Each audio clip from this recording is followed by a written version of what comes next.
me begin by thanking Rita Glavin for that powerful presentation. I'd like to address several issues today. First, I've always started by telling New Yorkers the facts before my opinion. So let's start New York tough with the truth. The Attorney General did a report on complaints made against me by certain women for my conduct. The report said, I sexually harassed 11 women. That was the headline people heard and saw and reacted to. The reaction was outrage. It should have been. However, it was also false. My lawyers, as you just heard from Rita Glavin, have reviewed the report over the past several days and have already raised serious issues and flaws that should concern all New Yorkers. Because when there is a bias or a lack of fairness in the justice system, it is a concern for everyone, not just those immediately affected. Improper conduct and concluding sexual harassment. Now, don't get me wrong. This is not to say that there are not 11 women who I truly offended. There are, and for that I deeply, deeply apologize.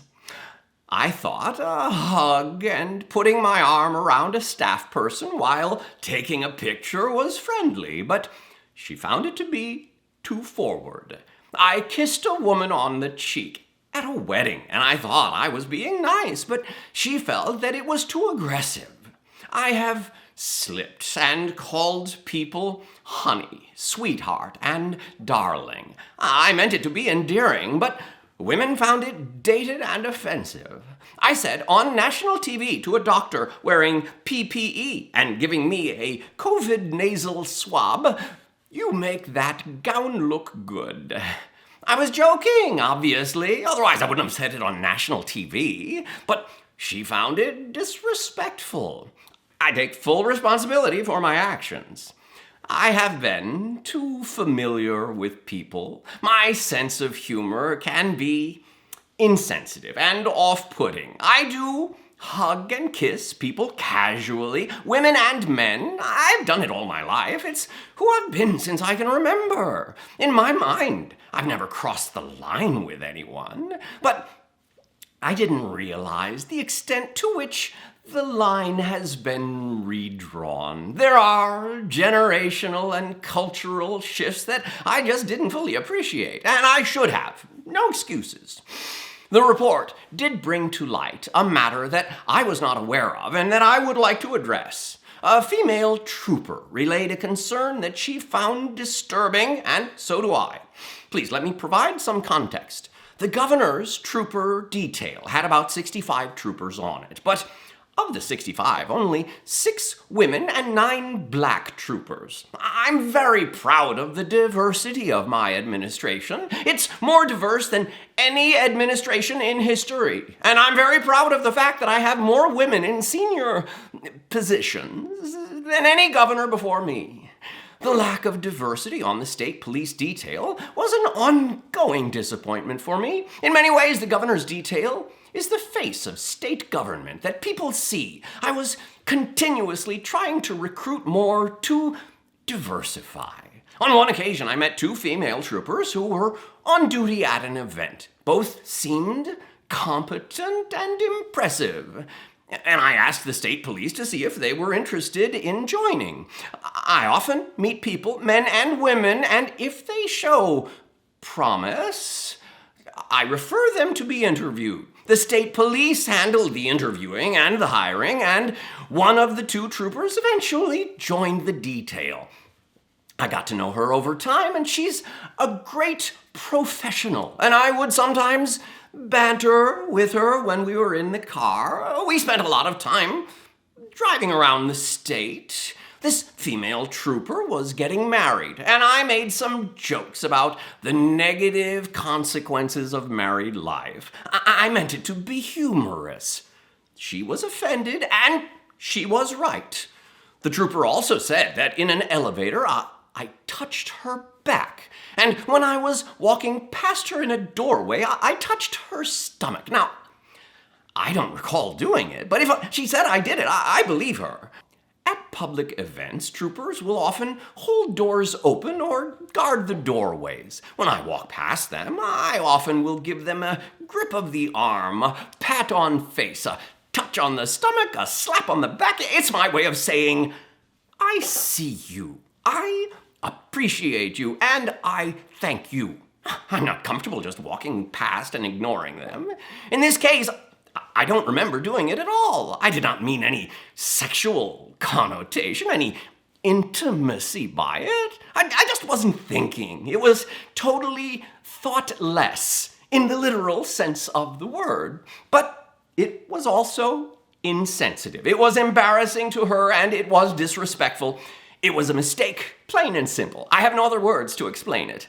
I want to personally apologize to her and to her family. I have the greatest respect for her and for the New York State Police. Now, obviously, in a highly political matter like this, there are many agendas and there are many motivations at play. If anyone thought otherwise, they would be naive, and New Yorkers are not naive. But I want to thank the women who came forward with sincere complaints. It's not easy to step forward, but you did an important service, and you taught me, and you taught others an important lesson. Personal boundaries must be expanded and must be protected. I accept full responsibility. Part of being New York tough is being New York smart. New York smart tells us that this situation and moment are not about the facts. It's not about the truth. This is about politics, and our political system today is too often driven by the extremes. Rashness has replaced reasonableness. Twitter has become the public square for policy debate. There is an intelligent discussion to be had on gender-based actions, on generational and cultural behavioral differences, on setting higher standards and finding reasonable resolutions. But the political environment is too hot and is too reactionary for that now, and it is unfortunate. Now, you know me, I'm a New Yorker, born and bred. I am a fighter, and my instinct is to fight through this controversy because I truly believe it is politically motivated. I believe it is unfair, and it is untruthful, and I believe that it demonizes behavior. This situation, by its current trajectory, will generate months of political and legal controversy. That is what is going to happen. That is how the political wind is blowing. It will consume government. It will cost taxpayers millions of dollars. It will brutalize people. The State Assembly yesterday outlined weeks of process that will then lead to months of litigation, time and money that the government should spend managing COVID, guarding against the Delta variant, reopening upstate, fighting gun violence, and saving New York City. All that time would be wasted. Government really needs to function today. Government needs to perform. It is a matter of life and death. Government operations and wasting energy on distractions is the last thing that state government should be doing. And I cannot be the cause of that. New York tough means New York loving. And I love New York, and I love you. And everything I have ever done has been motivated by that love. And I think that given the circumstances, the best way I can help now is if I step aside and let government get back to governing. And therefore, that's what I'll do, because I work for you, and doing the right thing is doing the right thing for you, because as we say, it's not about me, it's about we. Kathy Hochul, my lieutenant governor, is smart and competent. This transition must be seamless. We have a lot going on. I'm very worried about the Delta variant, and so should you be. But she can come up to speed quickly, and my resignation will be effective in 14 days. To my team and the hundreds of dedicated administration officials, I want to say this: thank you. Thank you. And be proud. We made New York State the progressive capital of the nation. No other state government accomplished more to help people. Just think about what we did. We passed marriage equality, creating a new civil right, legalized love for the LGBTQ community. We balanced the state budget, free college tuition for struggling families. We did more for Black and Latino families than any other administration. We did more for working families. We did more for our union brothers and sisters. We did more to battle racism and anti-Semitism. Today, so much of the politics is just noise, just static, and that's why people tune it out. What matters is actually improving people's lives, and that's what you did. You made this state a better state for the generations that follow, and that is undeniable, inarguable, and true, even in these ugly, crazy times.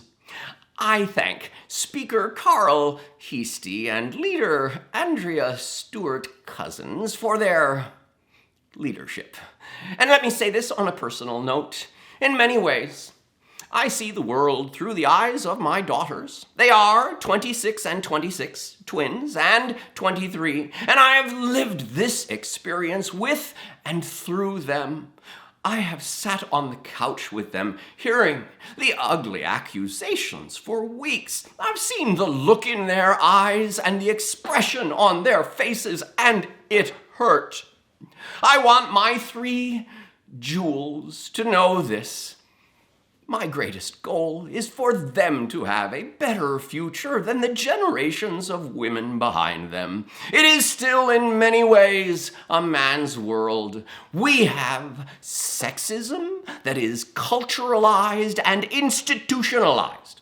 My daughters have more talent and natural gifts than I ever had. I want to make sure that society allows them to fly as high as their wings will carry them. I want them to know from the bottom of my heart that I never did and never would intentionally disrespect a woman or treat any woman differently than I would want them treated.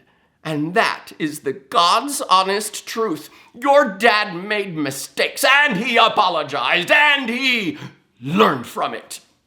And that's what life is all about.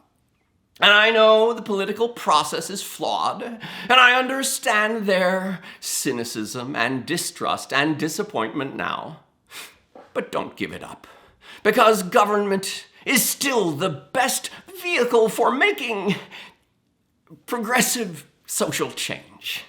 Lastly, I want to remind all New Yorkers of an important lesson, and one that I will carry with me for the rest of my life, and that's what you New Yorkers did in battling COVID.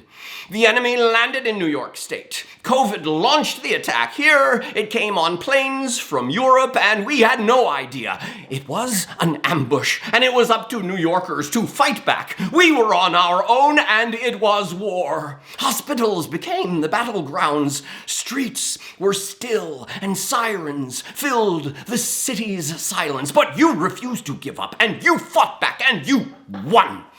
No one thought we could do it, but you did it together, not as Black New Yorkers or white New Yorkers, not as LGBTQ New Yorkers or straight New Yorkers or Democrats or Republicans or upstate or downstate or Jewish, Muslim, Protestant or Catholic New Yorkers, but as one community, one family, the family of New York. You overcame the naysayers and the haters and the fear and the division, and you unified, and you rose, and you overcame. Please remember that lesson. Hold it dear and hold it up high for this nation to see, because it is New York State at her finest, creating her legacy, fulfilling her destiny, giving life To the lady in the harbor saying, "Excelsior, we can be better, we can reach higher. E pluribus unum. Out of many, one. Unity, community, love." And that is the salvation of this nation that it so desperately needs to hear. Thank you for the honor of serving you. It has been the honor of my lifetime. God bless you.